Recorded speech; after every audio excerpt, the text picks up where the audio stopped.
Hello, ladies and gentlemen, and welcome to another edition of BadCatz Sports Podcast. This is the Tuesday edition of BadCatz Sportscast. We got to the left of me, Mr. Sporting, Mr. Michigan today. I think that's in respect to my unbelievable pick. We got Mr. Patriot, Pat the Patriot.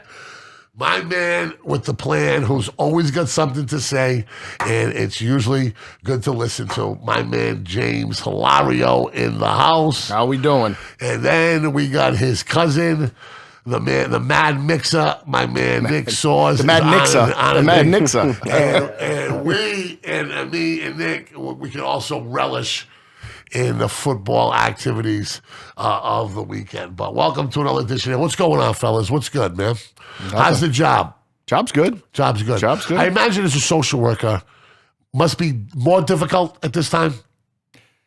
I haven't run. I mean, I'm not really in, like, I do social work, but I'm not dealing with that kind of, like, I don't know how to word this right. Yeah. I'm not dealing with, like, the craziness at the height of its peak. Sure. I come in after. You're not in like crisis situation. For the most part, I'm coming in afterwards, unless I see something, with my own eyes. But for the most part, I'm coming in afterwards. I'm like like what did Brandon say? I was the Red Cross. Yeah, I'm the cleanup crew. There you go. There you go.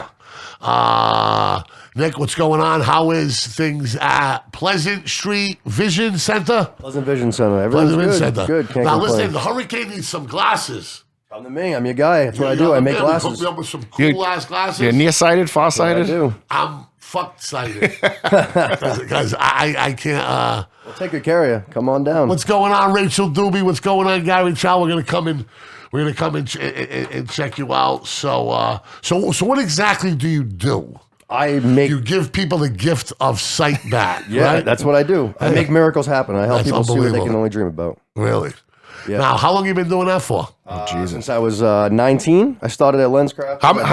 How many different family members do we have that legit work in the eyeglass field at one point? 10, 11? Oh, yeah. Easy. Now, has this been in your family for a long time? Oh, yeah. My father opened it about almost 30 years ago. Wow. Yeah. Wow, good for him. But all my cousins did it. My brother did it. Good. This guy did it. His sister did it. Is his that brother difficult did it. to work for? Yeah, I mean, it's good working. No. He said, is he difficult to work for? I would say no. I would say no. Jesus. I think you said yeah at first. That's why I was like, what? Working with family is always a little bit more difficult. There you go. That guy's the man. No way. Now that's your uncle. Yeah. He's the funkle. The fun He's the fun uncle. Yeah. That's funny. That is funny. Great. So what's a typical day like for you? Get in around 10 usually. Some hot meals. How many hot meals per client? I don't see any customers. That's the good thing. I don't like dealing with customers. I did that for a little while. I hated it. It was miserable. So what I do is I actually work upstairs above the actual shop, and I just cut the actual lenses into the frames. Yeah. So I'm by myself all day. I got music, max volume. I'm up there by myself. Cutting lenses. And it's good. As soon as I go in, I cut what I need to cut, and then once I'm done, I'm out of there. I have the rest of the day to do whatever I want. Now, there must be a sales component to this, too, where that frame doesn't really fit your color type stuff like that. So that's what my father does. You have a little bit of salesman. My uncle he's the smooth operator. Yeah. He's that salesman. Oh, yeah. I wouldn't call him like a salesman. He's not like a slick salesman. Sure. He's just really good with like kind of handling people, talking to people. Especially tough customers. I mean, it's Pleasant Street. You know my mind is working. We got to get him as a sponsor, right? We'll hook him up. That didn't take long. Hold on. To do our pick show. Give me the eyes. PVC picks. Let me see. PVC picks. Got a nice ring to it. Let me see clearly with my glasses from Pleasant Hill, and then we can make our picks right in a thing. Hey, and then we can get his rival competitor. When you make a bad pick, we're like, oh, you were wearing the wrong glasses. Yeah. I'm not pitching it. We usually don't pitch people that we know. But PVC picks does have a nice ring to it. There's a PVC, PVC that's right. Little tag on the bottom. That'd be cool. So we can see clearly when I make such an incredible prediction about the Michigan Wolverines. We are never going to hear the end of that. Hold on. And by the way, I liked my Hail to the Victors afterwards, too. Impromptu Hail to the Victors. I didn't even remember that I did that. That is a great song. Yeah. And then Jimmy seeing through the trees. Say what you want. Say what you want, but he's been all over these Patriots, and his expectations and predictions have been more accelerated than 99% of the people out there that are doing them. And one thing, it is a credit here that we've all, even you, me, Riley, we've all, even though I take a lot of shit for the Tampa Bay thing, we've all kept, and Riley's a Broncos fan, we've all kept the perspective of the Patriots and recognized what they were doing. You're a fan. You're going to do it, but I think it's a credit to the body of work here that, we trust what our eyes are telling us. You could see where this team was going. They were losing games by 1 second or one play, one mistake. To good teams, too. Yeah, to the best teams in the league at the time. Yeah, it's a good team. So when you see that, it's kind of like, all right, they can hang with these guys. They just got to stop shooting themselves in the foot, and that's what they've done. They've really taken advantage of, not playing mistake-free football, I should say. Sure, because they definitely didn't do that the first 5 or 6 weeks of the season. It was awful. Listen, you got to learn how to win, right? And I think they did. And when we talked about the New England Patriots haven't been in a moral victory business in a long time. When I was growing up, they were all about the moral victory. Oh, we almost got the Dolphins. We're going to get them next year. Or we got screwed by the Raiders and Sugar Bear Hamilton in that call. We're going to get them again. I've heard stories about roughing the passer. Roughing the passer. We still feed off of that. But since everything's changed, since Tom Brady and Kraft family have taken over, we're not in that business anymore. But to have take the disastrous step back last year, which was expected by most football product cases, but to bounce back the way they did this year and say, okay, listen to me. We're not about the excuse business. We're in a winning business, and them being able to take something from a moral victory against the Cowboys, let's say at the time, or a moral victory. Because let's not forget, when they played the Cowboys, only loss when they played them was a heartbreaking loss to Tampa Bay. Tampa Bay was the best team in football then. They're a field goal away. Nick Volt hitting one of the uprights to beating Tampa. So they've grown from them. They're winning these games now. And you know what they're doing? They're winning them all alike. 30-17, 35-10. Pushing away at the end, too, because they're kind of close games in the second and third quarter, and then they kind of take that step. That's what you really like to see. Sure. Like that fourth quarter, absolutely. They blow them out. It ends up being a blowout, but that wasn't necessarily a blowout. And the funny thing is, we're going to talk about the Patriots ad nauseum today. We don't want to get into all of this right now and blow blow the lead, but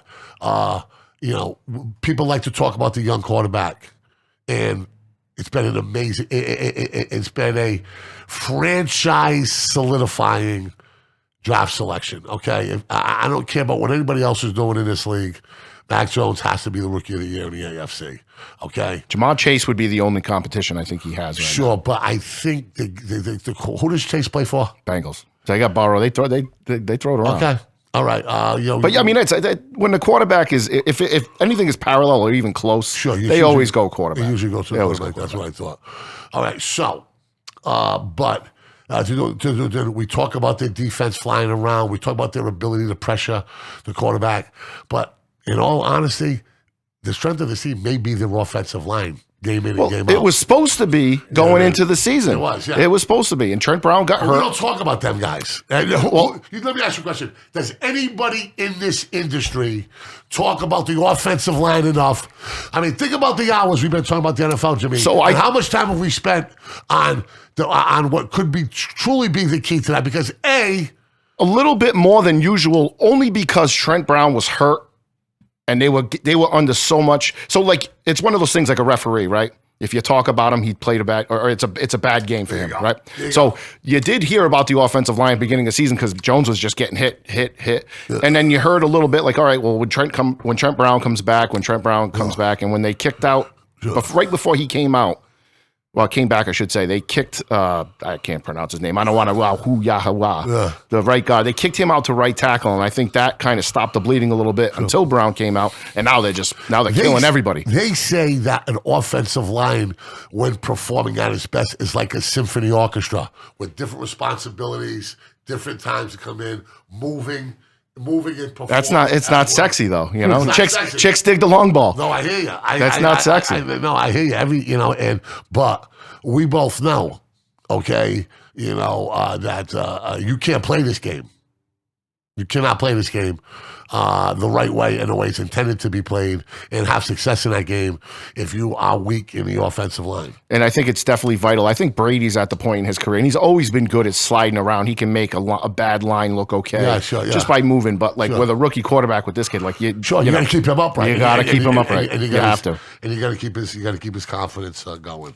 In a little bit. But let's take a trip around the world of sports. Anybody see Tiger Woods is interesting? Then we're going to finish strong with the NFL. We got our power rankings coming up. We got our 7 hot takes that we took away from the NFL over week 12. We got do or die. We got like a little do or die segment with teams that are on the playoff bubble. We got all kinds of things going on here, but let's just do a top of the coffee. Tiger Woods looks like he was ready to play linebacker. I just saw him there for a second ago, and he's doing something right.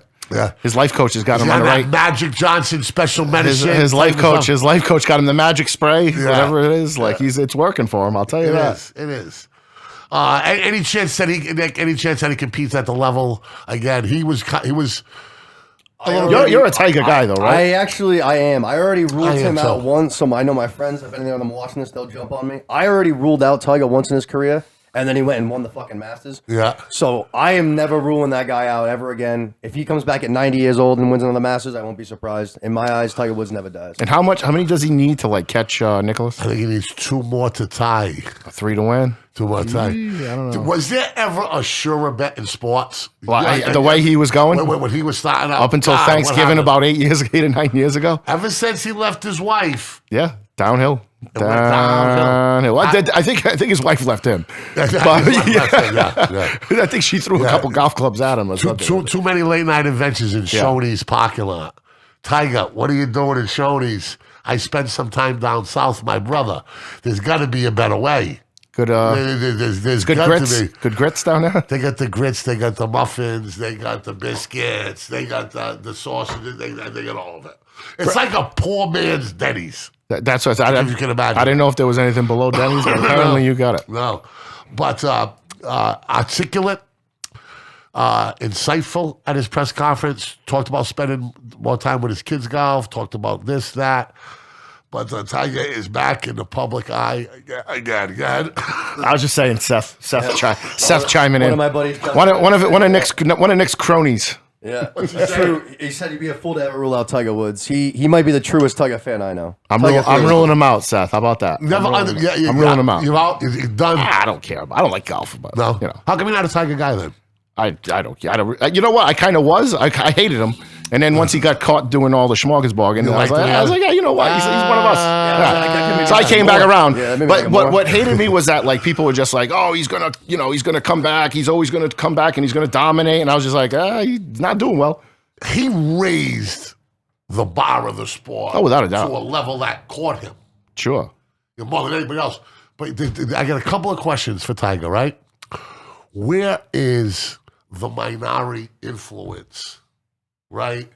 You figure you have a black, Asian superstar golfer transcending the Tonight Show, the biggest night show in the history of television. He's on it 6 years old. I think it was on it. Oh, yeah, that's right. He was on it 2 or 3 times as a kid. It's golf, man. Yeah, but listen, but golf ain't street. No, but I hear you. But where is? Tell me another. You would figure, right? A dynamic personality, a cult of personality like Tiger Woods, for all his success, for all his Nike, for all his branding, for his good looks, for how he is accepted in everybody's living room around there, right? Where is the residual minority behind him? riding that Tiger Woods, riding that Tiger Woods waves. I heard he's kind of a prick behind closed doors. Yeah, I'm sure he is. Yeah.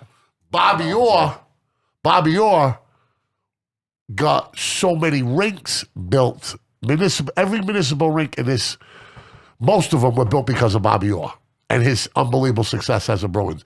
Driscoll Rink, Hetland Rink, okay. Bobby Orr, the phenomenon of Bobby Orr took off. I would say he raised the golf in younger kids. I'd say raised it a little bit. No, he raised the talent level, unbelievable. But where is the minority residual from this?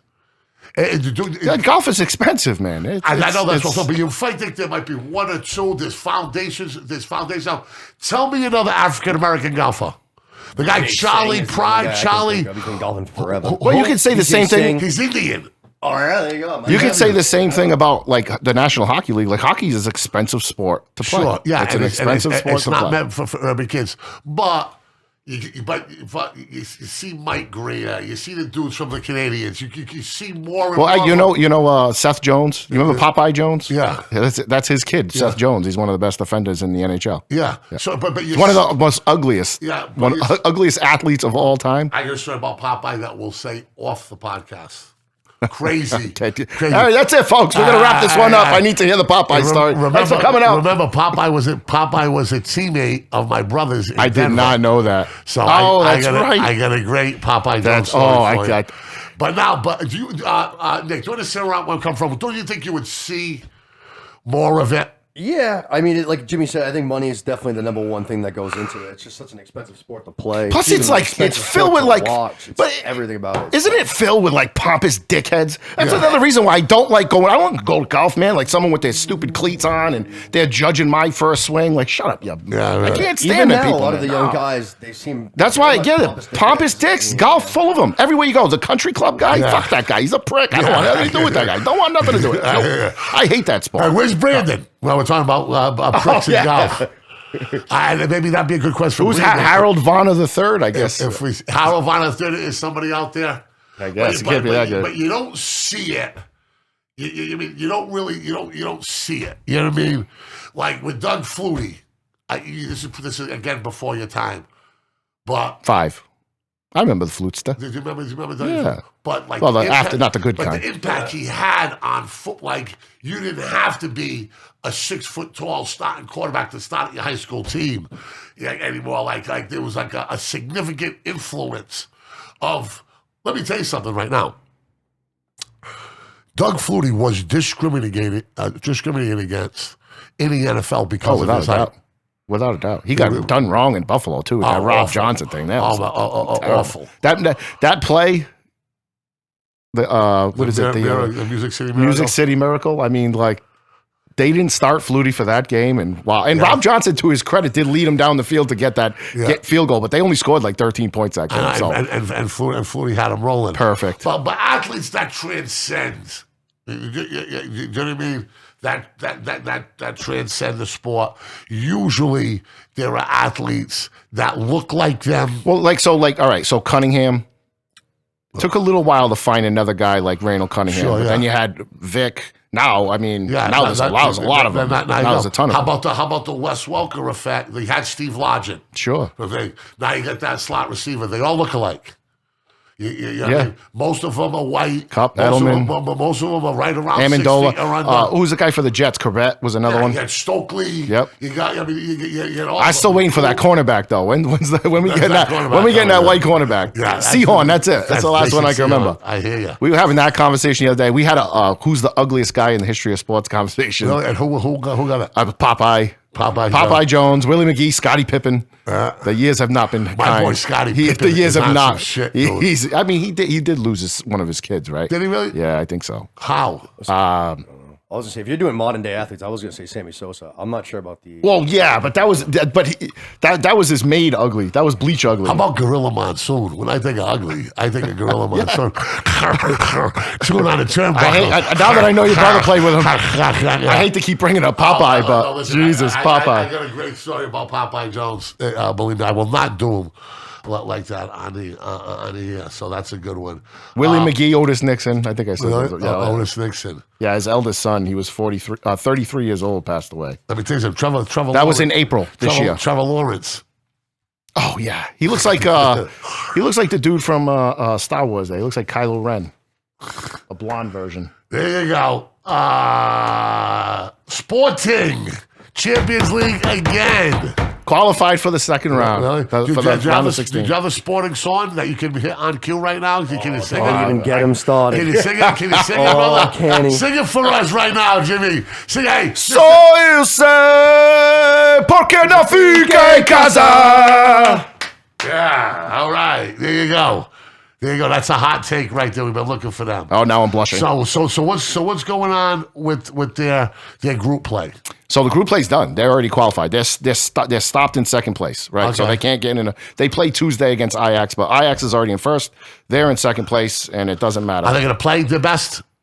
I hope not. They're playing Benfica on Friday, so I would think that's obviously the game that garners more attention for that one. But they're arguably their best player got hurt in the game on Sunday. He's going to miss probably about a month. And that's not bueno. When is the next tour of? So the Champions League won't start until I think the first week of February. So they have a little bit of time off from that. But obviously we're tied for first in the league. How that tournament is interrupted like that, man. That's like I was trying to. Those guys need a break, man. I know they do. I know they do. I was explaining to my friend Bertie, we took Riley to the casino and he made some future soccer plays, right? Okay.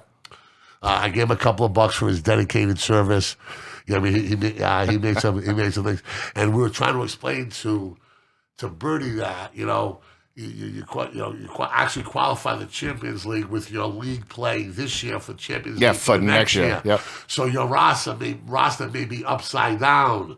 You mean how? So Sporting's roster and how you have breaks for international play and it's all crazy. It's all crazy. I've been following soccer pretty hard now for about 7 years, but honestly, it took me about 5 years to get a real command of the transfers. All the different cups, all the domestic cups, you know what I mean? National team cups, this, that. This is a big game where you don't need this one, that one. Yeah, I mean, it takes a while. It's wild. And speaking of soccer, the Ballon d'Or, which is the greatest. It's the soccer player of the year. Yeah. Now Messi won it for his seventh time. Yep. So he was tied with Ronaldo. Now he's got the seventh one. No, Ronaldo has 5, right? I thought it was 6. Maybe it is 5. Yeah, maybe it is 5. Maybe it is 5. All right. It's 5. Yeah, I think. And the highest guy before this, it's been since for like 70-some years, right? Well, there is only 4 teams that have created, like from their academies, that have created more than one winner of this trophy. Really? And is Sporting one of them? There you go. Sporting is one. Figo and Ronaldo. Now, the guy from France had won it 3 times. I forget what his name was. If you say it to me, I'll know. It had to wasn't be Zidane. It wasn't Zidane? It was like 20-something. It was like 20 years ago. Platini. Yeah. Michel Platini. Yeah, that's who it was. Yeah. He's like one of the higher ups in FIFA now. He's a pro. So for the last 12 years, Messi and Ronaldo have been. Oh, I mean, passing 12. I would say over the last. It's got to be longer. Maybe a guy here and there. Yeah. No, they've been passing this trophy around. Yeah, I think it was broken up by Lewandowski last year, who should have won it this year, in my opinion, too. Yeah, but. Now, shouldn't have won it this year. Messi. Please tell me why Messi didn't deserve it. This year. His team struggled in every outside of the Copa America, which that freaking tournament they have every single year. Yeah. Just to get this guy freaking a Copa America. It was a Copa America Centenario, Copa America this summer. Like the Euros are every 4 years. They have that tournament every fucking summer, it seems like. It's a fucking joke of a tournament. And so he finally wins one, and he was the leading goal scorer in that. He did play great in that. I'll give him that. Outside of that, against his team struggled in everything. They struggled in the Champions League. They struggled in La Liga. They struggled in every single aspect. I don't know if they won the Copa del Rey. Is there a bias for Messi because maybe Ronaldo's a little too pretty, little too runway, little too private jet? Yeah, I mean, I would say definitely Ronaldo's definitely more hateable than Messi for sure. Like the common guy, right? Well, outside of the fact he's 4'2". That's what I'm saying. Yeah. Well, what is his physical dimensions, Messi? Oh, he's a 4'2", 130 pounds. No, he's probably like 5'4", 5'5", something like that. I want to say. Yeah, I don't know the actual thing. Can we Yeah. look that up and get the physical dimensions of? I mean, the thing about Messi though, that's for me, is that he actually is, for as small as he is in like a league too, in a world that's like surrounded by floppers, and that guy runs through contact a lot. Yeah, he's not a flopper. Ronaldo was a big time flopper early in his career, but he hasn't flopped much. But let me. It's unbelievable sometimes. But Messi has. He's a great player. As much as a savant and a thinker and a creator. Sure. And a guy, when you watch him play soccer, okay, off the court, you don't see him as much as Ronaldo. You know what I mean? I don't think. Yeah, he's not trying to get the underwear deals. Yeah. He's not out there throwing his shirt off and all that stuff. He's not. Yeah, he's not. At 5'7", 148. Wow, that is fucking 5'7", 148. To dominate. 5'7" on a step. To dominate. Well, soccer players are not big guys for the most part. They're not big guys. But did you ever see clips of him as a kid? Oh yeah, he was a really roly-poly little kid running around out there, man. I mean, are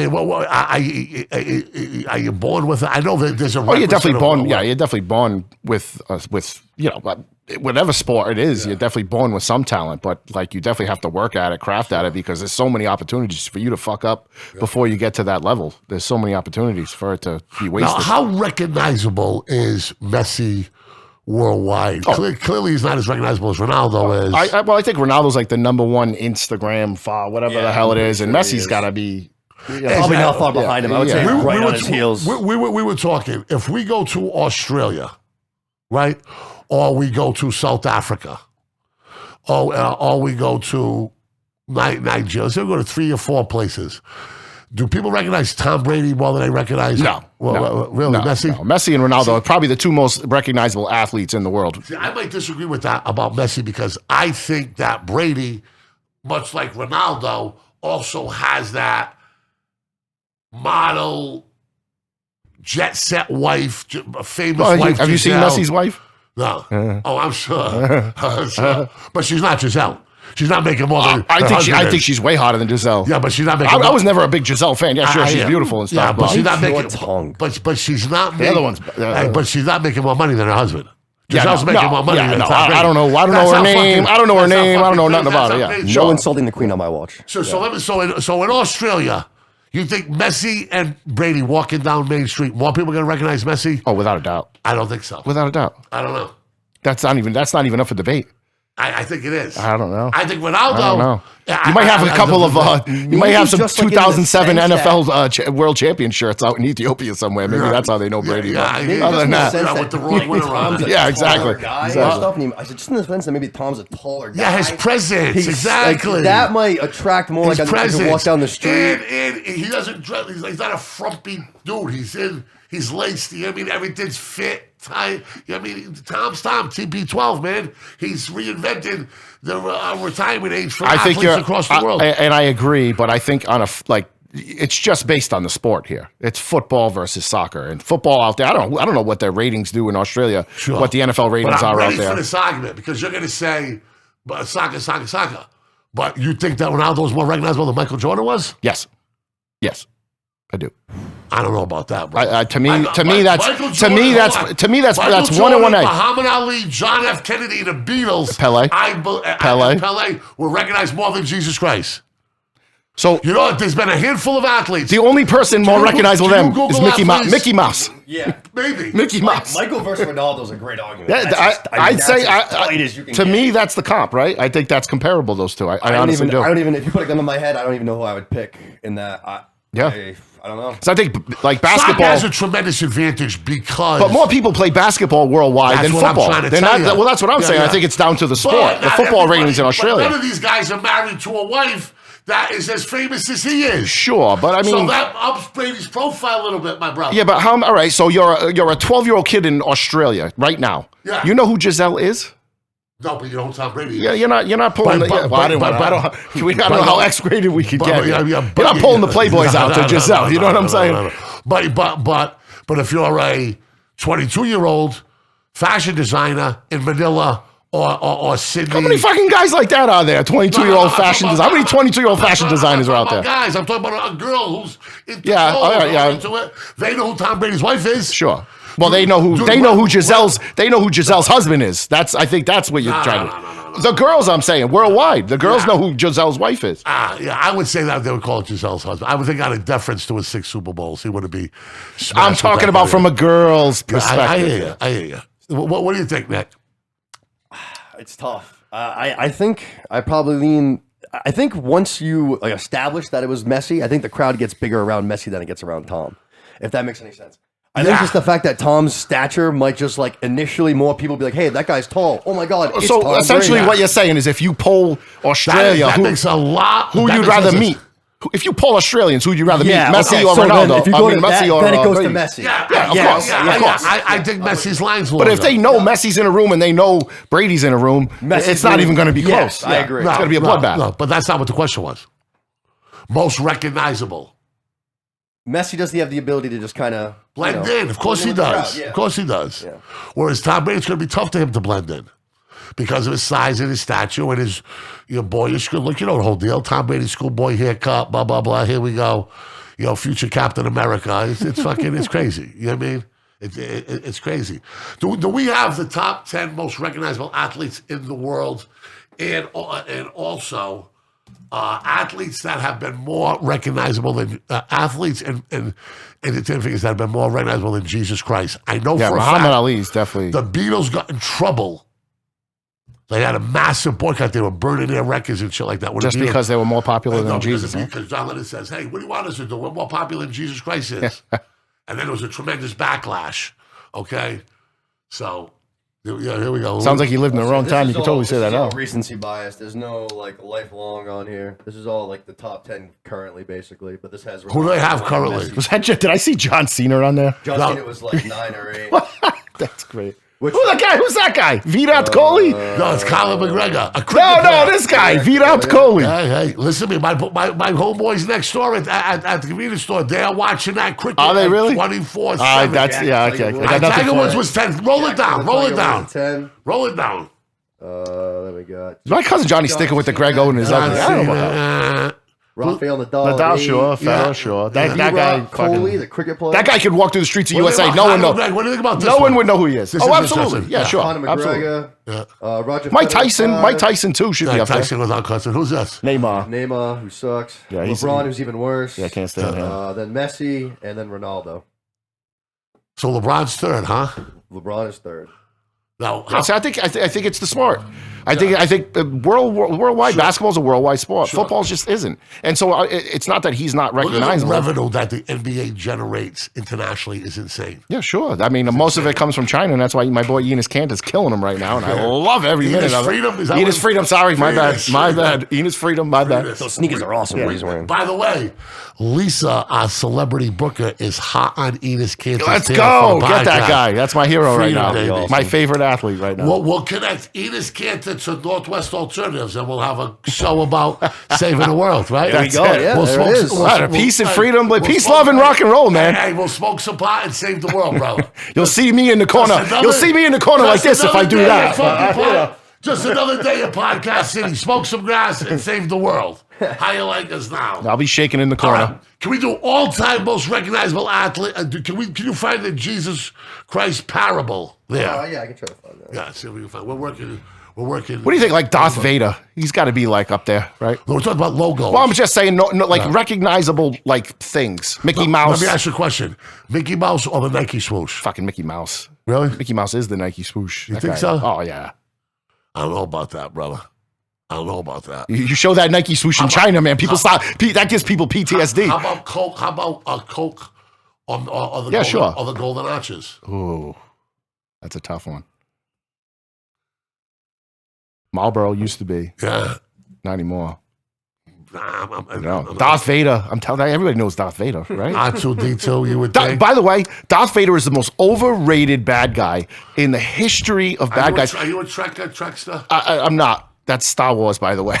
So I know you know. But Darth Vader is so overrated. What did that guy do? He killed nobody. He killed Obi-Wan Kenobi. That guy gave himself up for crying out loud. He did nothing. He couldn't even kill his general Is guy. Chewbacca still I alive? can't stand that. And well, He still is. Yeah, Chewbacca's still going strong. It was rumored for a little while in Hollywood. I don't think Disney will ever do it, but there was rumors of a R-rated Darth Vader movie. You need that it. was He supposed got to be get his coming, street cred and back. That would be awesome. What did that guy do? What did he kill, Nick? Tell me one person he killed. He killed some people in Rogue One. He Wow, I threw love the that movie. freaking That movie was emperor. really cool. He threw the emperor off the balcony from behind Bush League. Right? Yeah, let me ask you a Seth question. finds your lack of disturbing. Who is the corporate company that ultimately owns? It's Disney. It's Disney. Well, that's your answer. Yeah.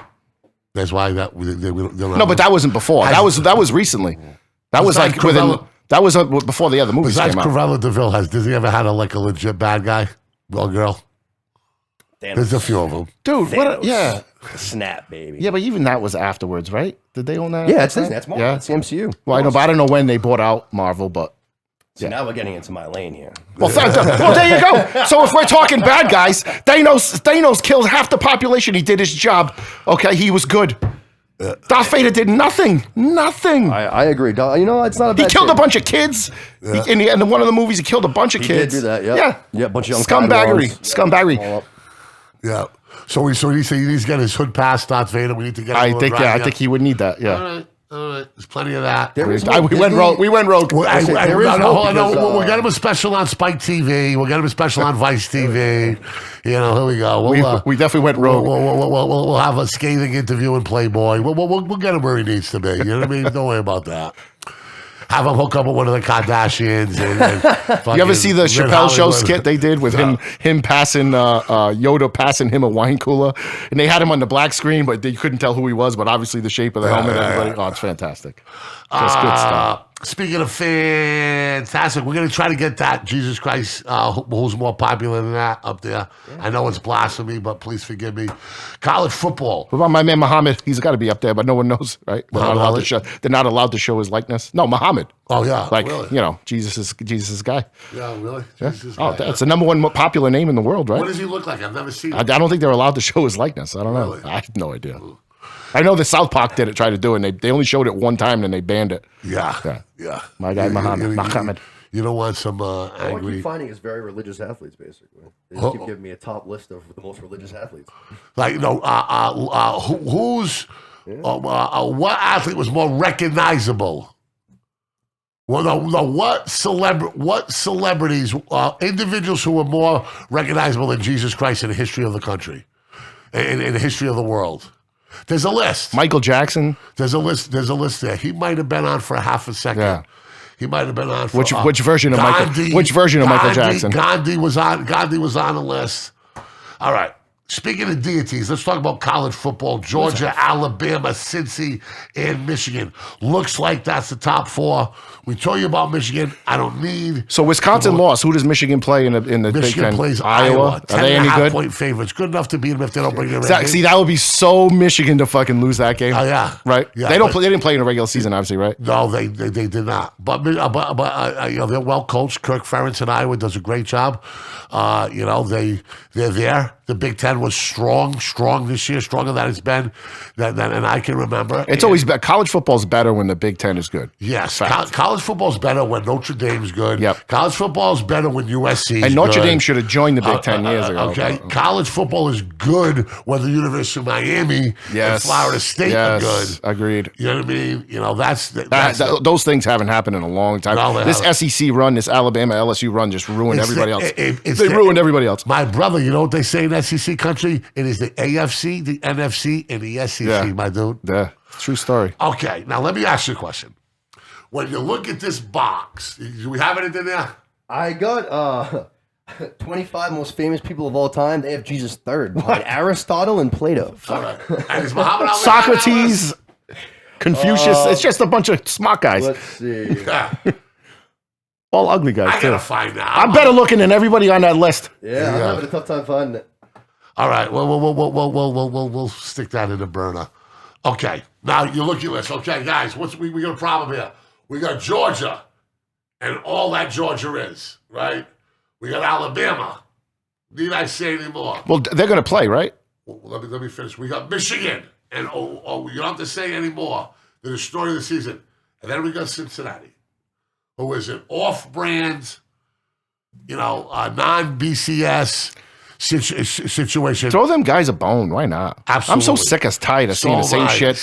We need a good I story. agree. That'd be a great one. Like, what was the team that was undefeated the last couple years? Coastal Carolina. No, it was Central Florida. Central Florida. Yeah, They should have thrown those guys a bone. They beat Auburn in a bowl game. Sure. Throw those guys a freaking bone. Now, hold on. Now, if you are Walt Disney, Cincinnati beat Notre Dame. That's it. Now I'm getting in South Bend. I'm gonna give me a minute.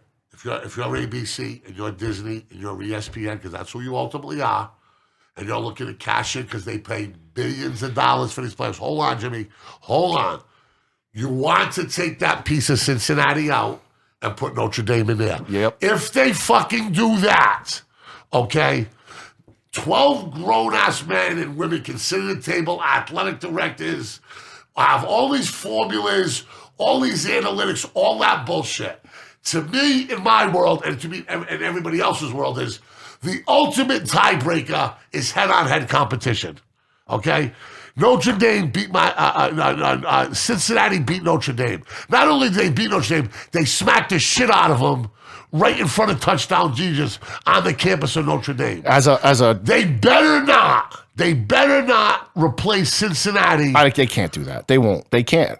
They may. They can't. Money. I agree with that. I agree with what you're saying, and that's what I was going to say before. Like that, it would drive me nuts because it's too big now. There's too much money involved, and that's why that shit never in that. When you think about it, right? If you're drawing it up.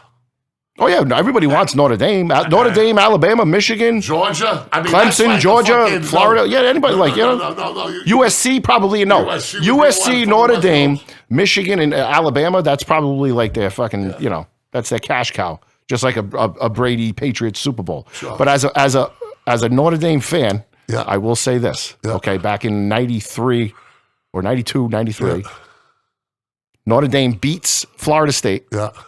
The next week, they lose to Boston College. My roommates. It was 94. Those guys were my roommates. Yeah, I can't stand that team. Can't stand that team.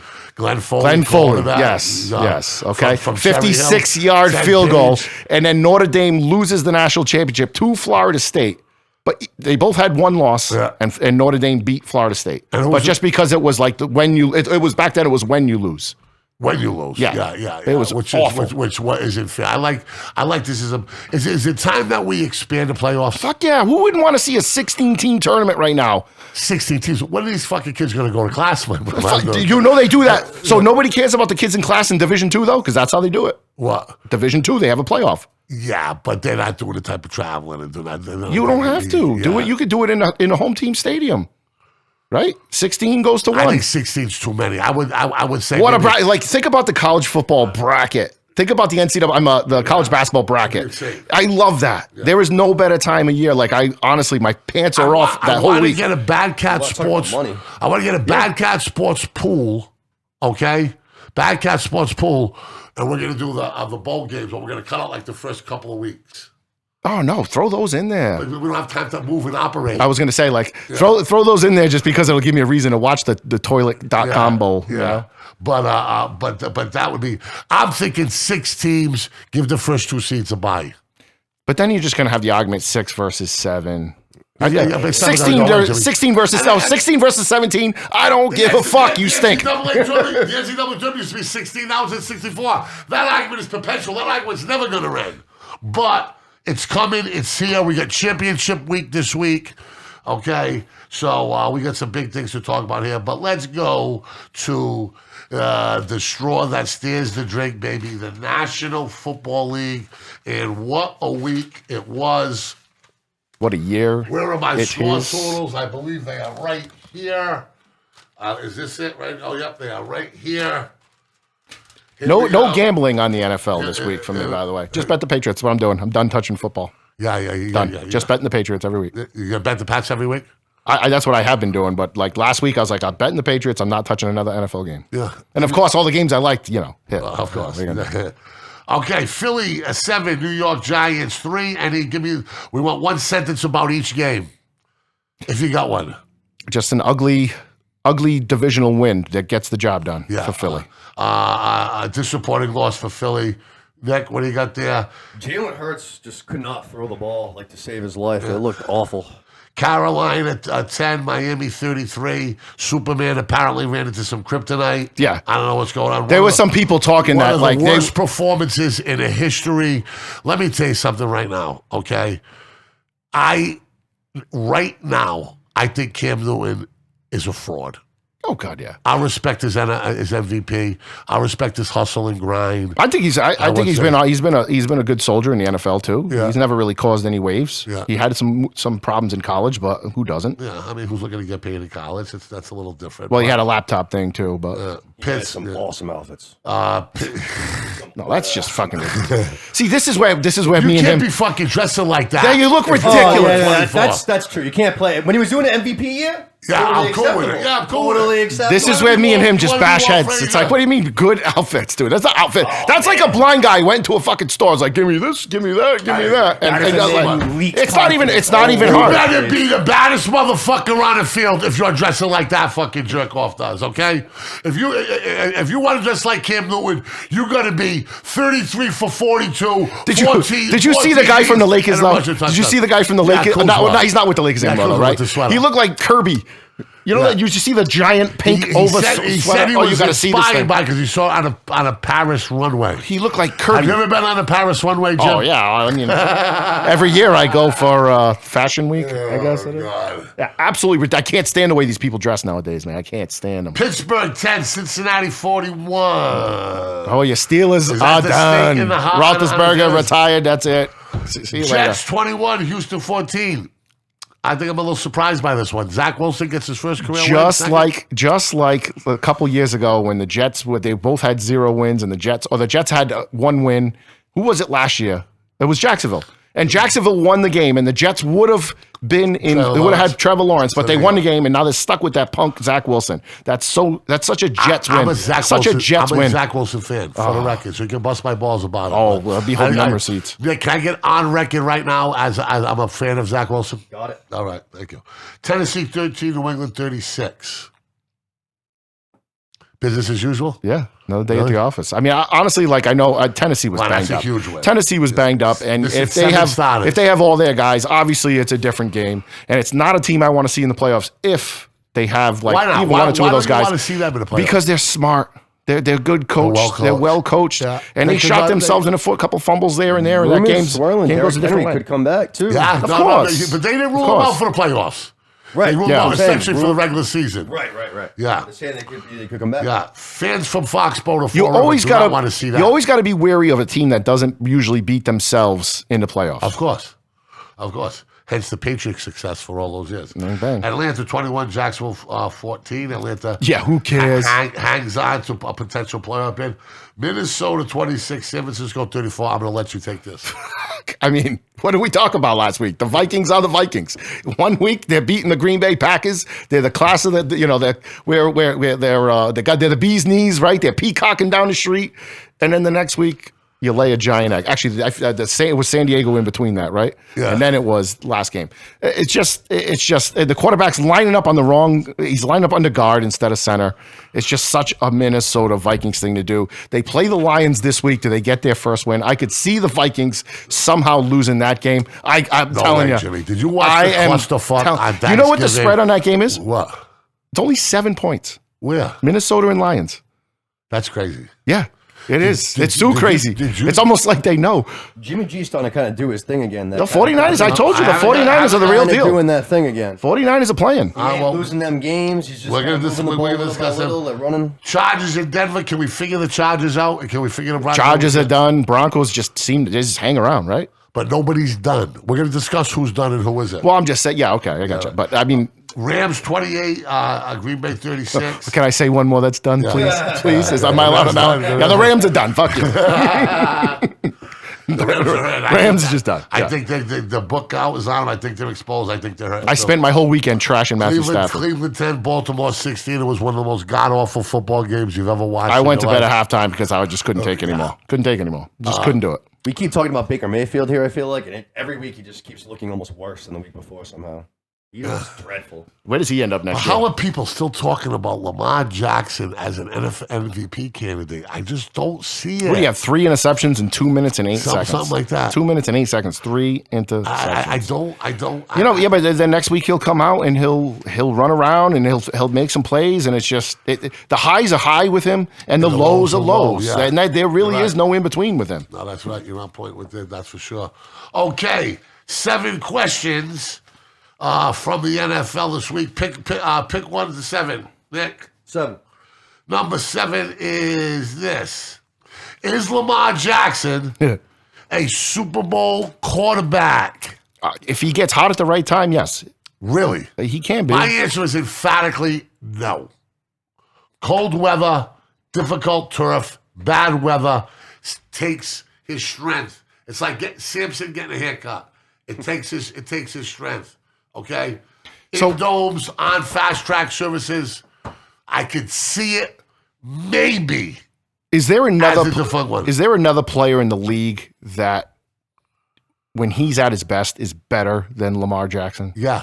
Like he could run for 100 yards, throw for 300 in one game, but I'm not, at his best or his best offensive game or whatever. Sure. Like it just blows your mind. He needs to run more. It just blows your mind. He needs to run more. But then you got Kyler Murray who runs a little bit, and then he gets hurt. And these guys get hurt. You can't. You got to save him for the right spots. For maximum effectiveness, he needs to be a true RPO guy. I think if he plays on a team, like if he was a quarterback for the Patriots, right, and it's like, right on this team right now, sure, he could be a Super Bowl winning quarterback. Why not? No. Why not? I don't think he can. He's got to limit the turnovers, just pick up sticks. I don't think he can make the throws. Listen to me. Every team has to come back. That's true. Game. That's true. Okay? And I don't know if this young man can go tic-tac-toe down the field. He's done it a couple times this year where against Kansas City and against the Raiders where he did lead some comebacks. But again, it was Kansas City game was early on in the year, starting to get colder out now. So to do that, you can't really feel the ball in your fingertips, even less. It's tougher to turn the weather's a big part. It's tougher to turn the corner around people. Yeah. Okay. Yep. It's tougher to turn 15-yard runs into 45-yard runs. It's gonna be interesting to see what happens. But as of right now, I don't think the young man. I respect his work ethic. I respect his grind. He's a great kid too. He's a great kid. I'm rooting for him. He's put his homework, goes home again. But when you see him drop back, he's locking into guys early. I mean, how do you throw 3 interceptions in 2.5 minutes? That's crazy to me. Next question. We just did question number 7. Number 4, Bobby Orr. Number 4, Bobby Orr. Is the Big Ben era over in Pittsburgh? It's over in the NFL, not just Pittsburgh. It's over in the NFL. He'll be in a booth next year from, I don't know about Monday Night Football. Should he play another year? I don't want him in the booth at all. Should he play another year? No. Where's he going? Who wants that guy? He's done. Oh, I can think of a few guys. I feel like he's been done, too. What? I feel like he's been done. He has Every been year done. It's the same thing. Been done. He has a week or two early on where he looks like Ben Roethlisberger. Yeah. And then last year the season takes its toll. Like, he just takes the hits. And you see him before games, like, iced up from head to toe, strapped up. And he did lose some weight this year, but like the last couple of years he's just like he's fatless burger, and he's just taking those hits like you said, and as the season goes on, is he a top 10 quarterback of all time? No, but he's top 20 maybe. If you look at the stats, he most definitely is. Enough with the stats. No stats. Well. We'll forget all stats. We'll forget all Super Bowl trophies. We'll just call Jim. I like that idea. All right, so how many quarterbacks got more Super Bowl trophies than him? Is he top 10 though? Like can we name top 10 guys right off there? Name them. Like all right, so Dan Marino or Roethlisberger? Because to me, that's like Marino's like 5 to 10, and I'm taking Marino. I'm taking Elway. Okay. I'm taking Aikman. Okay. Obviously, Brady, Montana, Manning. Yeah. How many is that?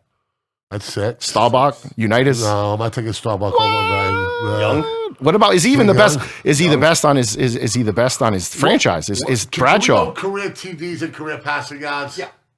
Yeah, but it was a different game back then. You got to go. It was a different game back then. We're just using the stats that we have.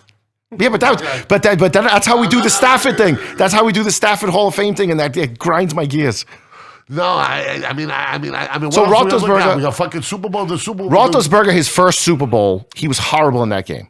absolutely abysmal. His second one against Arizona, he came back and drove his team down the field, and he was awesome back then. Awesome. Where are we at? Roethlisberger he's 8th all time in touchdowns. He is 6th all time in passing yards. He's got 2 Super Bowl championships. Yeah, but look, all right, so look, you got Testaverde, Bledsoe. You've made your point. All right. He's had a team in playoff contention his 19 years that he's been in the football league. Would you agree with that, Nick? Yes. Oh, yeah. Okay. Without doubt. So he's been there. Yep. So I'm not sure. Oh, I'm not taking anything away from him. I just don't think he's top. He's not top 10. He's not top 10, though. It's not personal versus him, although it is. It's a question that we're asking that's generating a conflict, and it's just what we want. Do you think he's a top 10 quarterback? Yeah, no. Statistically, and with the rings, because we agree championships are the ultimate tiebreaker. Correct, Nick? I'm sorry? Championships are the ultimate tiebreaker, Oh, of course. right? Yeah, absolutely. Okay. So Marino's got 0. Yeah. Marino might be one guy who doesn't have a ring that I would go with maybe before. He probably is the only ringless quarterback that I would take over Roethlisberger. Sure. Definitely. I don't know who else. For ringless? I can't. Besides Marino, I can't think of anybody. Not at least that comes off the top of my head right away. Warren Moon. Tarkenton. A fan of man. Okay, so can you read that list off to us, please? Oh, look, you got Eli Manning and Matt Ryan on there. Correct. That's the thing. The league's changed so much. But the passing touchdowns, you got Brady, Breeze, Manning, Favre, Rodgers, Rivers. All right, that's a really good one. Drew Brees or Roethlisberger. Because Breeze has 1, Roethlisberger's got 2. One played in the dome and sucked outside of it.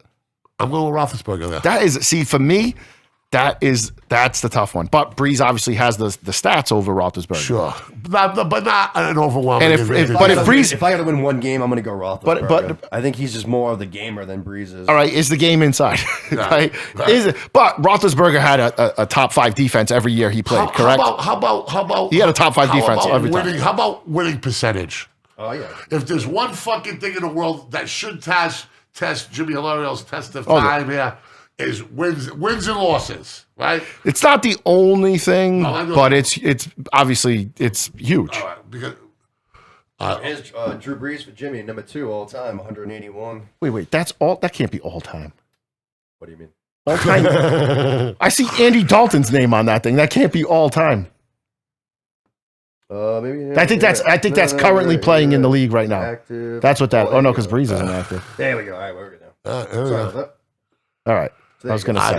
Where is look at Phillip Rivers on there. Gross. He's another ringless quarterback. Yeah. Where is Roethlisberger on that list? He is right. He's 5th. Yeah. Okay. Who's 1? Brady.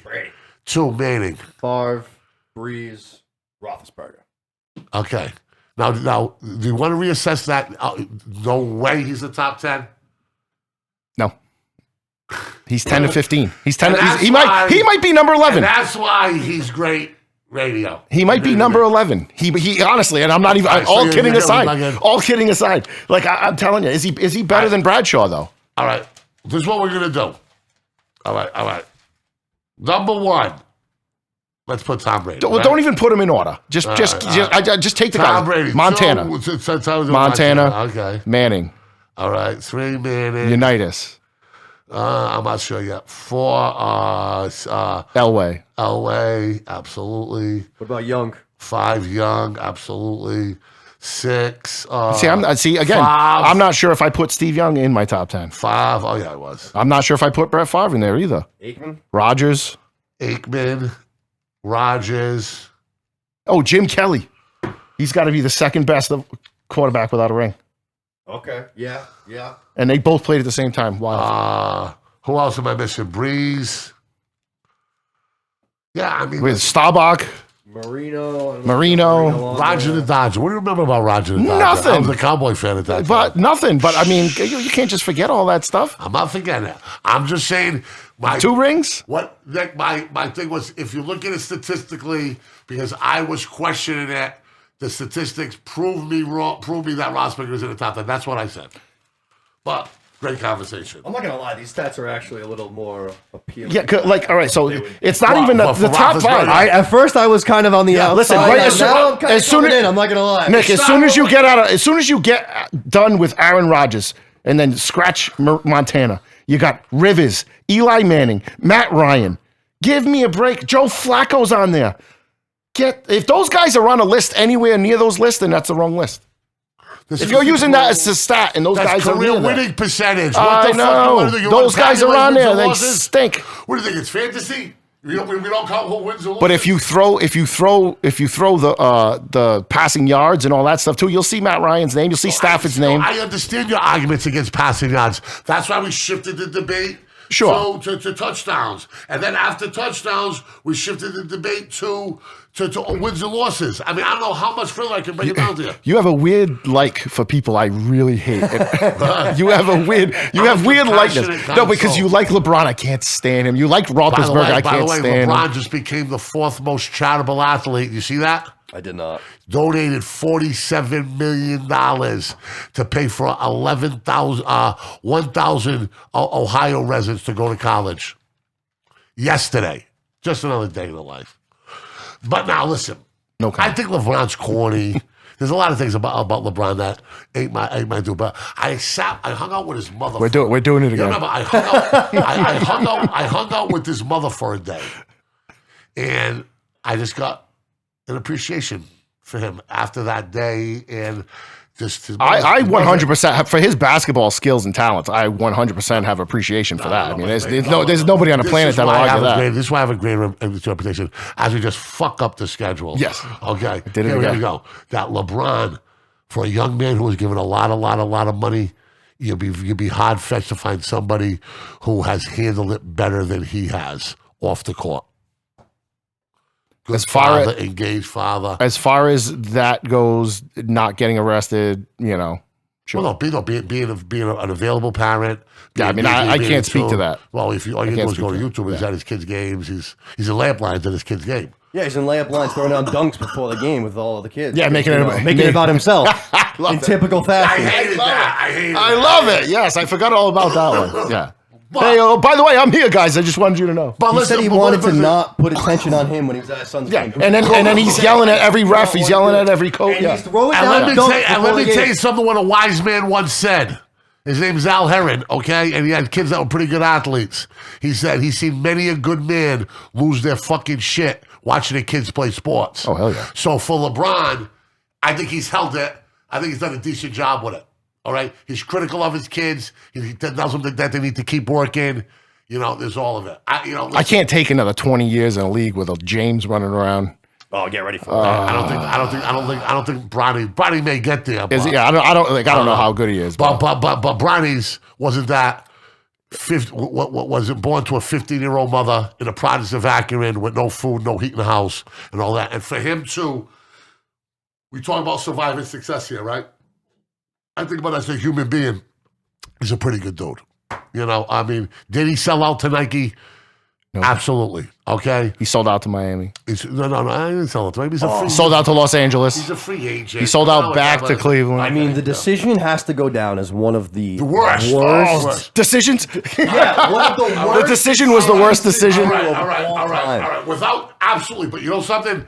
Who's more responsible for that? The fucking NBA or ESPN? They're more. And you want to know why they fucked up? Oh, yeah, it's on him. No, it's not on him. He totally could have said, screw you, I don't want to do that. That sounds stupid. He's being led. Now listen to me. But those guys have these guys do it all the time. Let me get a word in. You ever hear of Maverick Carter? Yes. Who's Maverick Carter? He's his agent, right? It's his childhood best friend who was running shit. And Maverick Carter fucked that up. You know how many times I tell my best friend to shut the fuck up? I hear you. On a daily basis. I know. But Maverick Carter, that was fucking obscene.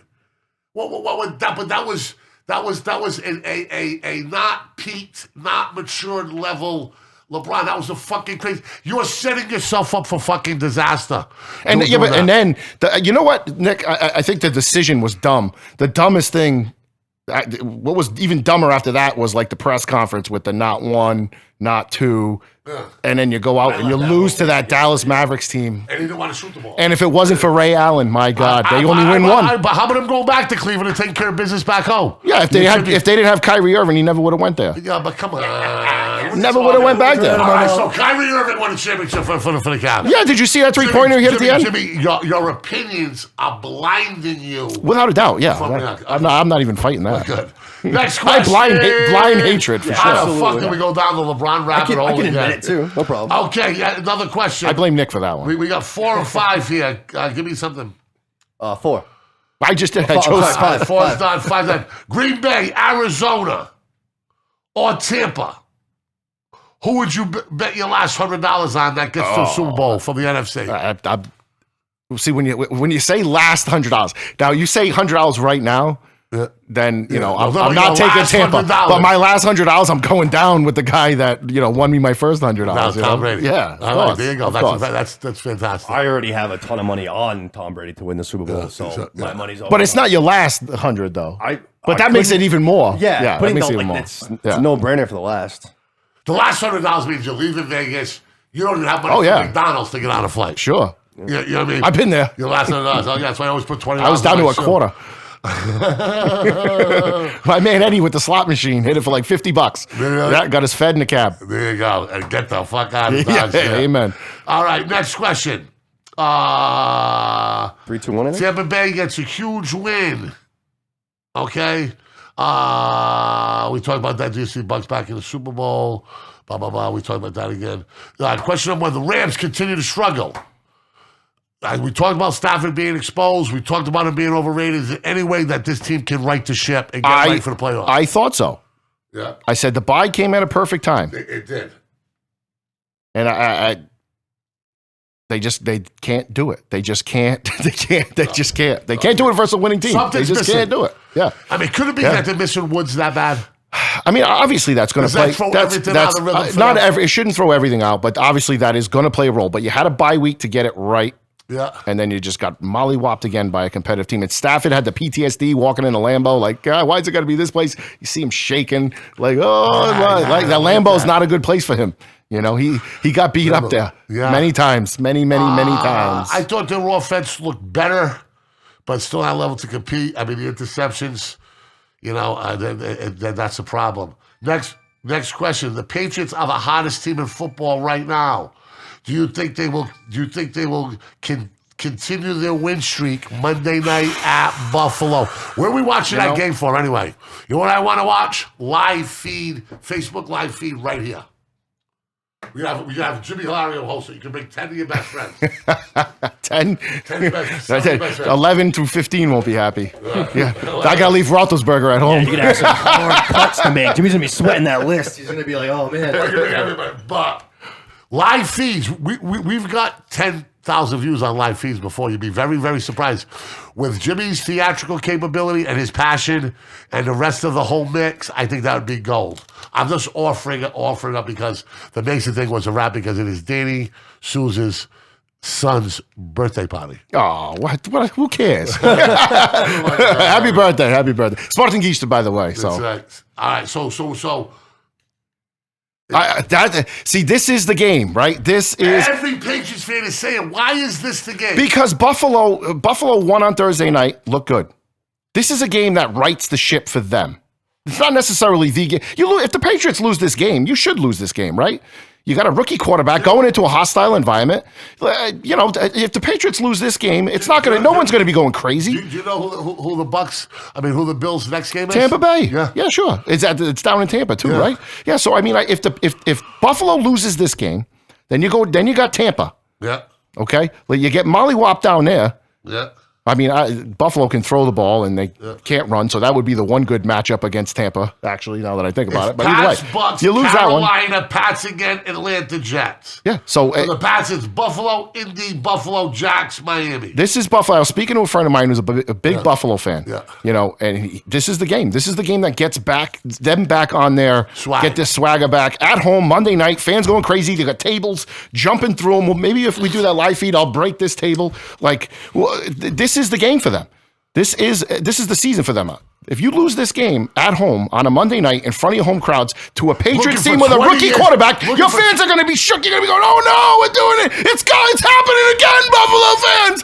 Belichick and the Patriots. Oh no, it's happening again. You lose this game, it's That's over. a hot take. Get that hot It's take. over. I agree. You can't But lose this can I game. tell you something, Jimmy? The Bills are going to get beat. They're going to take the fucking Ziggy. Okay? That is the ghost of football past. 20 years of getting their ass kicked. And then now they got Tom Brady 2.0. Matt Jones. This team smells, looks like, and plays like the 2001 Patriots. Bills Mafia. Some off-brand mafia, get the fuck out. They get Beano crime families coming in. The Whitey Bulger crime family from fucking Boston. And the Patriots are going to get it done against Buffalo on Monday night. Believe it. I like it. What's the line? Ooh, 3, I think. Pats are getting 3. Pats are getting 3. I saw. I think the Patriots are plus 140 on the money line. I think. I didn't see the actual spread. So I got it opened at 3.5, but it could have dropped. Does anybody see the Patriots getting beat that game? Sure, I can, without a doubt. I mean, I could see it can't. happening, but I mean, This is going to be. This is the. I agree with okay, everything. 2.5 This right game- now. I think this game just means more to Buffalo than it does to And us that's right why now. they're going to take it. And they got 11 days. They got 11 days to prepare. Mentality. It's always about the next one, right? Let's put that behind us. Let's get the next one. Can they put down? Can they put behind them 20 years of shit that the Patriots been kicking their ass? Here's and what you I'll don't say. think every poor slob in Buffalo, Oh, they're who's scared. working on the maintenance division of the city, who's doing this, Oh, who's yeah. doing that, whose kids are going to bed. Oh, this is tonight, their worst nightmare. worried about doing This is it. their You worst bet nightmare. your ass it is. This is their worst nightmare. And I'm going to tell you something right now. And it's not Muhammad Ali's version of the Patriots. It's the Smoking Joe Frazier version of Patriots. Patriots 2.0. And I'm going to tell you something right now. The Patriots are going to come in there and they're going to jump all over that quarterback defensively. They're going to jump all over him. And the Pats will methodically put them away. I'm going to say 27-17 Pats. See, my thing is like Mac Jones. What's been his biggest road game that he's faced? I'm cold. Well, forget about the weather. Let's just his forget road about game. the No, weather. his Jimmy. biggest road game so far this year. That's all I'm saying. I say the cold is more important. You tell me once in this kid's life where he's playing the cold. Last week, Sunday. Where? Sunday, Yeah. Foxborough, 40, what, 39? Yeah, that's not I don't know. Buffalo. I don't know what the weather's supposed to be That's like in Buffalo. Can we look that but up? The thing that we love about Belichick is, and I don't understand why anybody in Belichick's position wouldn't do that. He makes those guys practice outside. Fuck But yeah. what I'm saying, like, what's the craziest fan base Come on. he's played in? They tipped the fucking bus over at But LSU. I'm talking about from in a pro offense. This will be the one. This is but he hasn't really. I don't think he's been anywhere that's been crazy, right? The Jets. LSU, they need fucking. No, state I'm police, just yeah. saying for the pros, for the pros. I don't think he's played anybody that's been crazy. this Monday we're looking pretty average, 39 degrees. Chance of snow. That's Buffalo. Yep. 39 degrees. What time of the day? Let's see. Get it for 9 o'clock at night. So that might be 23. I don't know if you can go that far ahead on the hourly. Yeah, you can. You might need can. the premium. You can. I think you can do day night. Nighttime, 28. Not much wind either. Actually, looks like it's going to be a pretty good night for football. Humidity 64. Looks like it's going to be a good night for foosball. It's a waxing crescent moon. Okay. No, so that's good. I mean, listen. I just think this is the test. This is the test. All these diehard Patriots fans are saying to me, you guys are being very cautious. But I'm not going to be crazy because I still have to put the season like in perspective. Of course, yeah. You know, so I don't want to get all hyped up and not get my hopes up, but I don't want to. Are you nervous about this game? No, see, we're playing with house a lot money. of shit We're about playing the with Pats. house money right now. Yeah. Okay, but I'm not. This is a game. What do gamblers love? They love the trend, right? Sure. All right, so Well, yeah, but all good trends come to an end. This is a seven week trend. What does anybody know, Jim? Well, all good trends come to an end. We're all going to go to. I hear you. But the trends. I think that this is a game. If you lose, it's not a jump off the cliff moment. You know, if you had lost if you had lost last week to that Tennessee team, like, now we got to go to Buffalo, like, But you know, if you lost that Texans game when they were losing at halftime, you're sitting there like, oh my God, the season's done, right? This is a game where I think, you know, if you lose this game, I'm not saying we are, but if you do lose this game, it's not like, okay, it's over. We're not going anywhere because you still bat them in Foxborough. Let me throw this. Let me throw this. if you went to Bill Belichick and say, okay, we're going to stop time. I am Zeus, the football god. We're going to give you an opportunity right now to go 1-1 in your next two, Buffalo, Indy. Does Belichick take it? No, because we're beating Indy without a doubt. Really? Yeah. You think Buffalo's better than Indy? Yeah. Indy just smashed the shit out of them. I know, but I'm not afraid of. But here's the thing. What? It's Carson Wentz. You stop the run. Look at what he did this weekend. Yeah, they're up by 10 points on the Patriots and the Bucks at halftime. You really think Buffalo's better than Indy, Nick? What do you think? I think even with that blowout in Buffalo, I probably still lean Buffalo. And I think Indy's a good. I think Indy's a good team. I think they're well balanced. But at the end of the day, they're well coached. At the end of the day, I agree. I think Frank Reich is underrated. Yeah. I just think it's Carson Wentz. I can't put money on that guy. It's like Stafford 2.03. I can't get behind that guy. No. That's my thing with him. That's my thing with that team. That's my thing with Indy too. But I just think that Indy's got balance. They're explosive. They got a running back that is. He's You got to slow down Jonathan Taylor. If you can slow down Jonathan Taylor, then you make Wentz beat you. I think Indy's real good. Let me tell you something. I did not bet on the Bucks this week because of the respect that I have for Indy. See, that was one of the games I didn't bet, but I liked because Tampa's the best run defense in the league. You can't run on those guys. Yeah. And so I kind of figured, you know what? How are they going to score? Because if they can neutralize that kid. Did you realize Leonard Fournette was going to find the fountain of youth? You know what? Every once in a while, like when I'm just like, that guy stinks, get him out of here, get someone else. Yeah. Every once in a while, Leonard Fournette, he's like, no, I'm still here, I'm good. Yeah. I love Leonard Fournette. Leonard Fournette falls forward for 2-3 yards every time he touches the ball. Sometimes, though, he just drives you nuts, though. He drops key passes here and there. So the beginning of last year, when he first was getting, acclimated with everything, he was actually having some problems, especially in the I was a Ronald Jones guy. Take some time off of football. Yeah, no. They were going to throw him off the team, I mean, the whole team. He was a fourth-round pick in the NFL draft. Am I correct? Fourth pick overall, yeah. He was high, yeah. He was a beast at LSU. Yeah. But, I mean, even the second half of the season, he obviously came together. The playoffs, he was a monster. And all this year, he's played really well. He's been a lot better in the passing game. He's been good covering, too, like doing the blocks out of the backfield. I like Leonard Fournette a lot. And watch out when that crazy motherfucking Antonio Brown gets back in the lineup. Hopefully this week. Antonio Brown. You just can't count on that dude being there. You can't do it. Do a little role play of Antonio and Brown and Tom Brady roommates, right? Because he lives with Brady. Yeah, no, that's a sitcom. That's like, that's so stupid, I wouldn't even believe it. Yeah. And the Bradys. Do they really interact with one another? Like, I don't think they really see him. He's probably in a guest house, right? There's no way he's allowing that guy anywhere near his kids. Are you kidding me? I'll call fucking DCF right now. Hey, listen, Brady must like that dude. Oh, he likes him, sure. No doubt about it. But if he sucked at football, would he like him? Well, let me tell you something. But if he didn't like him, he wouldn't let him in his house. I think he's, He's already went on a limb for him. He did it here in New England. Yeah, true. He did. He was on a limb for him here. I know. There's some reason why he must like him. Yeah, he's been adamant about playing with him. They've been friends for a while. Maybe he thinks he's a once-in-a-lifetime route runner. I mean, even the only one game he played for the Patriots, he looked awesome. Oh, my God.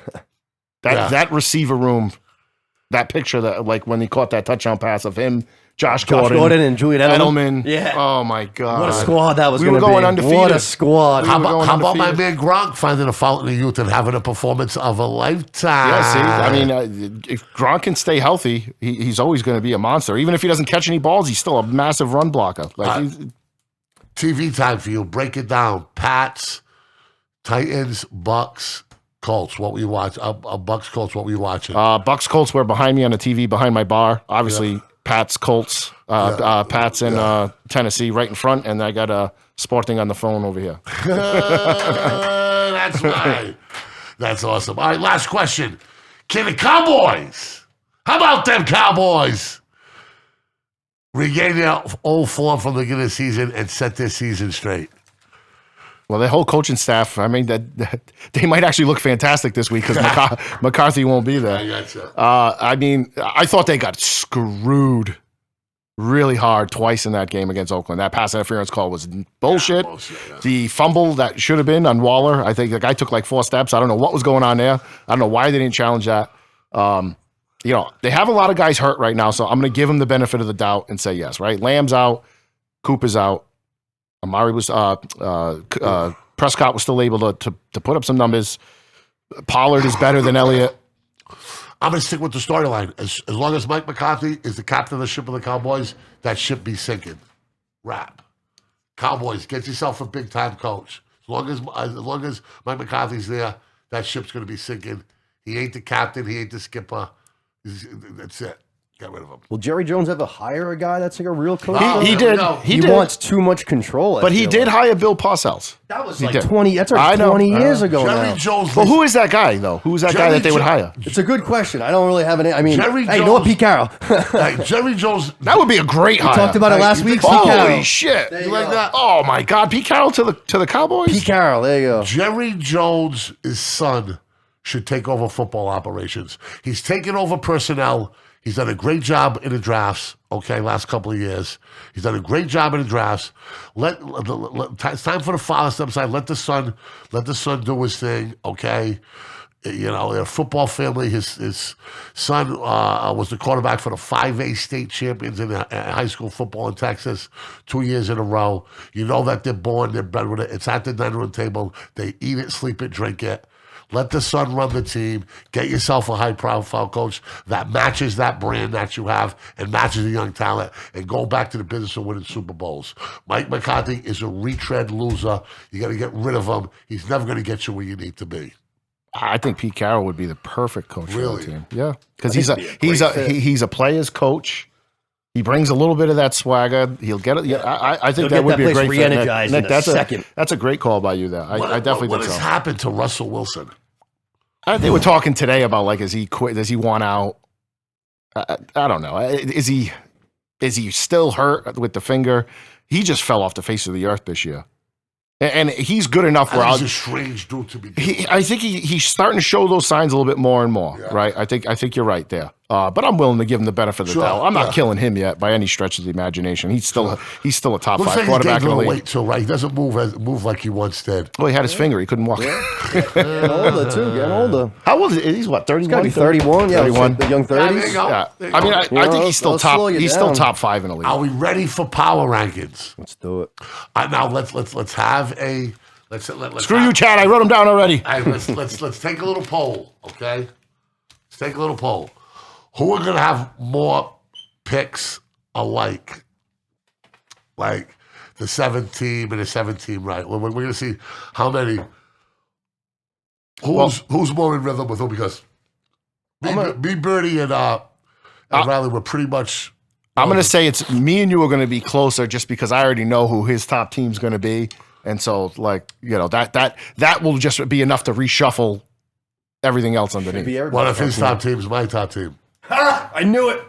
I was actually about to Number say seven. Number 7. I got the Buffalo Bills. 7. I got the Buffalo Bills. go. I got the Buffalo Bills. And the Buffalo Bums. I mean, the Bills are going to stay at 7 next week because the Pats are going to be in a bucket. Number 6, I got Indy. I got Dallas Cowboys. Kept the fucking Cowboys. Baltimore. They are Ravens. actually, Dallas Cowboys. Listen, they gotta get their guys back, and then and only then will I write them off. Okay. Who do you got? I got the Baltimore Ravens. Okay, I cut them. I don't have them in my top 7. I probably Number should. 5, I have the can't do it. Kansas City Chiefs. I have the Kansas City Oh, Chiefs. what Huh? a distinguished gentleman. You ruined it, Nick. I got the New England Patriots in number 5. Really? Wow. All right, number 4, I got the Arizona Cardinals. I have the Tampa Bay Buccaneers. I had your guys as Kansas City Chiefs. All right. Number 3, I have the Green Bay Packers. Number 3, I have the New England Patriots. All right. I have the Green Bay Packers. Number 3. Number 2, I have the New England Patriots. Wow. Number 2, I have the Green Bay Packers. All right. That was a big win at home. Playing a team off the bye in the Rams, that was a good win for them last week. Yeah, it was. Physical team. Yep. Yeah, it was And good. you know what? They lost that game against Minnesota, but that's a division game. I don't hold those games. Those things happen every once in a while. Maybe they listen. When you play bad and lose, going back to those 2 Patriots games, right? against the Cowboys and the Bucks. Yeah, those happen. And those are losses you can eat. They hurt maybe a little more. Yeah, sure. All right, but you can eat them. When you play poorly and lose, like a lot of these teams we're talking about, that's when it really seems to fester. Number 2? Arizona Cardinals. And number 1, I got the Tampa Bay Buccaneers beating one of the hottest teams of football on the road, down by 10. Touchdown, Tommy Brady takes the ball with 2 minutes and 2 minutes and... Oh, Tommy in the dome, forget it. Okay. Tommy in that dome, he's so comfortable there. I know. He's like, are you kidding me? Against this team? He's seen this before. Okay, so power rankings. Everybody did a good Hold job. on. We haven't even all done yours. You just said Tampa. I didn't even get mine yet. What you got? I got the Arizona Cardinals. You can't. They were number 1. They were number 1 last week for me. And they were on a bye week, so you don't lose your standing. But listen, here's what I'm saying. Here's why I put them there the week before. Yeah.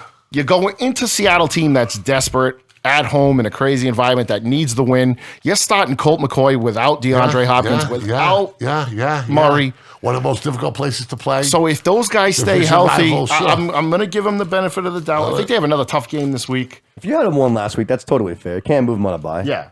And we already know who you got. Tommy Brady, baby. Tommy Brady. Nick, well, at the end of the day, it's not that complicated, huh, guys? It's never. It's very simple. Who they play this week? Coming up? We have Atlanta. Oh, Jesus. And look out for the Falcons aren't as bad as people think they are, 5-6. Speaking of that, playoff teams. Now, I have teams that are in the playoffs right now or still in contention for wild cards, right? 49ers. Oh, love them. All right. Right now, I think they're the second hottest team in football right now. Rams. Fuck them. Well, they'll make the playoffs, but... I mean, actually, the Eagles might. The Eagles lost. I got them going San out. Fran's only a game back now, right? Yeah, but I think you might have 3 teams in that division. That's true. Yeah. The Vikings a playoff team at 5-6. Oh, no way. No. Last week somebody's gonna get in. Yeah, well, I think it'll be the Rams and 49ers at the end. But we need another one, don't we? I think that'll be the 2 wild cards. Okay. Yeah, because Arizona. Redskins 5-6. No. Panthers 5-7 are done. Eagles 5-7 are done. That loss. What a bad loss. They were playing so good. 5-6. Done. Falcons. Done. So now that we're listing these off, Heineke might find a way to get into the playoffs again. No. I don't know. How many I like that kid. I do like them, but let's not forget they were 6-10 football team last year. I don't know. And they were in the playoffs. And Chase Young is out. I don't know. That's true for the year. That's that Seattle team that Seattle team is quit a long time ago. That win last night, sure, it's good, but right now, Bengals, Bills, right in the front of the line for the playoffs. Chargers done. Yeah, I agree. Broncos 6-5. Yeah, they're not making the playoffs. Raiders 6-5. I'm gonna say no. No. Colts 6-6. Yes. Yeah. Well, I don't know what their schedule looks like. I know they have us again. Browns 6-6. Oh my God, no! That team's 6-6. They better find another commercial, bro. Steelers 5-1. No, Dolphins 5-7. I actually like the Dolphins. They're starting to play Won 4 in a row. Come on, They're starting to play better. Tua's playing better. They're not. They're not. Yeah. There's no way they catch Buffalo, New England, or. All right. Yeah, no, they'd have to rattle. Let's revisit. We'll talk about history, and if we're gonna throw bad history at the Bills, we got to try to be fair and balanced there. Okay. Bad history for New England at Miami late in the season. Oh, without a doubt. I've lived in Florida. I went to those games. I've seen it all with my eyes. Come here and bite us in the ass. 100%. Why? Because Miami is haunted. Tell me why though. There's just a bad juju's down there. In Denver, bad juju's in Denver. And it's just very so bad juju's opposite. in Miami. It's so polar opposite from what you're preparing in all week long. Like you're playing in one environment here in New England. You're cold. It's windy. It might be snowing. You never know. And then you go down to Miami. You think guys are going out and fucking around because they call in the NBA. They call it the Atlanta Miami hangover. I wouldn't do it. I mean, I wouldn't think that the Patriots, led by Belichick, would allow that kind of craziness to go on. Especially late in the season too, because it is usually always late. Early in the year, maybe some of that shenanigans, but last game of the year, especially, it looks like that game could be. Do the Patriots have a curfew on the road? You think? I would think they would. In Miami, I would hope they would. Right? Maybe not in some places, but I would think they would. Do. They would have to. You have to. What would the curfew be? 10 o'clock. No fucking way are those guys coming at 10 o'clock. 10 o'clock. No, they What, so when do they go down there? Friday, Saturday? I would Friday? say the earliest the curfew would be like 12. But would they fly down on a Friday most likely? A day or two before.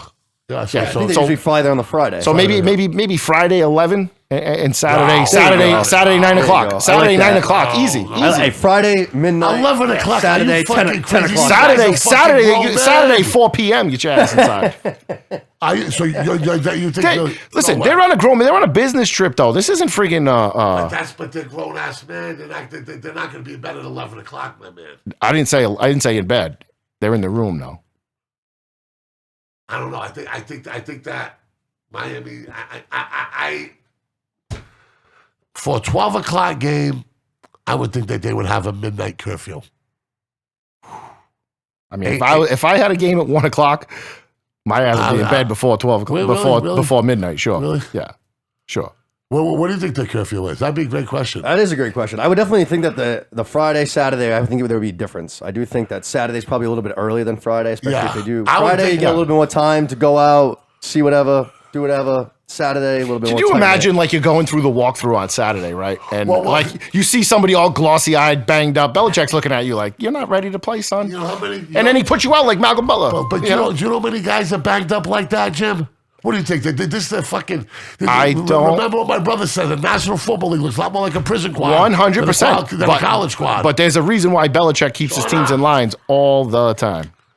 Belichick always has, always will. They did a good job keeping Butler in line. Who knows what happened there? But again, I mean, nobody's going to be perfect. Will we ever know? Like, will we ever know? I know what happened. I know what I was told. He was out.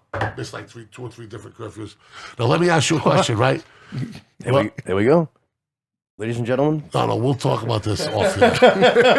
Ladies and gentlemen, the question you guys have been waiting an answer for years now. Curfews. Yeah, but he missed curfew. This is violating a public trust. This is what I was told anyway. Who's the defensive back coach? But I'm saying there is a curfew, though. That's the point I was making. No, the curfew gets closer and closer to a real curfew. But you don't let these, you know how they know who's, they don't need a curfew to find out who's, you think people are really knocking on the doors? I would say a playoff implication game like Miami, they may put up there, but I think that maybe Belichick might even say, listen, man, if you need a curfew, then you got a problem. Right? Sure. But you know how they find out. No, they got a guy right in front of the door. Every entrance, right? Jimmy, no, this how NBA security caught. Key cards. When they come in, they got a fucking readout. Gotcha. Coming and going. And they pay for the room, so they're allowed to have that stuff. Yeah. Makes sense. Yeah. That's how like I went to play soccer in Canada one time.